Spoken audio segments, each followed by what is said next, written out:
So for really good bubble juice, you really need like 4 things.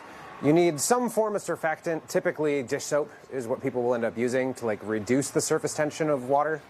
You need water to water it down because you don't just need your surfactant. You need a baking powder or citric acid to help even out the pH. And you need some form of like long molecular structure. So like guar gum, a food thickener you can find at the grocery store, is generally the easiest acceptable version.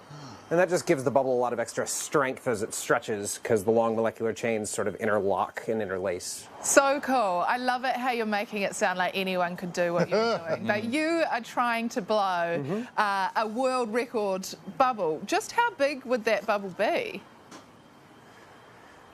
So that's confusing to articulate sometimes because like they measured it in volume. So the current record is like 96 cubic meters. Wow. Which, I mean, is a very large bubble. But it's also... The challenge for the Guinness records is more the verification requirements than anything else. So, like, the largest bubble anyone has photographed was still from Alan McKay in New Zealand in, like, the late 90s, early 2000s.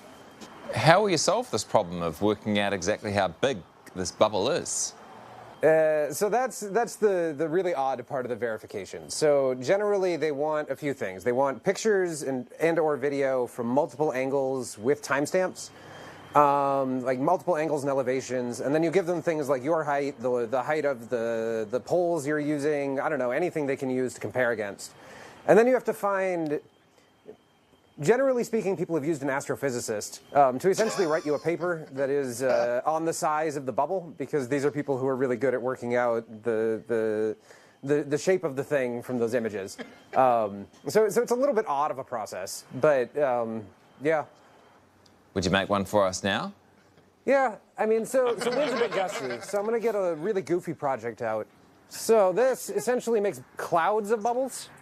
Oh, wow. Look at that. Oh, wow. Okay, that is beautiful. That's so great. That is Because when it's gusty, it's hard to make big bubbles, but you can do things with a lot of bubbles. Yeah, well, some people would say you're living in the wrong city, mate, for a bubbleologist. Oh, wow. Oof. So it's breezy. You really see just how breezy it is. It's quite magical. It is, isn't it? I like it. You Thanks, Ash. can just fill the world with bubbles. It's good fun. Thank you. Well, kia ora, everyone. Welcome along to the project. Look, Newshub's Amanda Gillies is here with us tonight. And there's just like... There's so much doom and gloom going on in the world, isn't there? And we just thought, like, let's just start with some fun I tonight. just can't remember. I would need to remember that recipe for making, because I love doing. I've tried different recipes at home and never had success. Yeah, you make a the mistake. long molecular structure I need. I cannot believe that we're talking about bubbles and he's talking about long molecular I know. Like, nothing makes me happier than a really specific nerd. And I say that with love, being a nerd myself, but just being super passionate about one thing that other people don't take seriously. And for your record, you need an astrophysicist. Yeah. Who knew?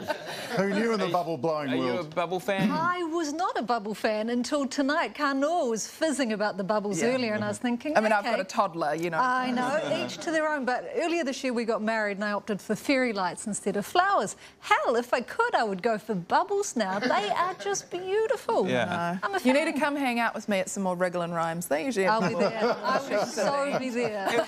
And would you believe, not to be a downer, but that lovely bubble man that we just met, he's had a bit of a problem because one of his neighbours doesn't like him making bubbles and has complained and even talked about calling the police. Oh, the popping is so loud. When they pop, ooh, it's like... Bursting his bubble is what he did, which I thought was a wee bit uncool.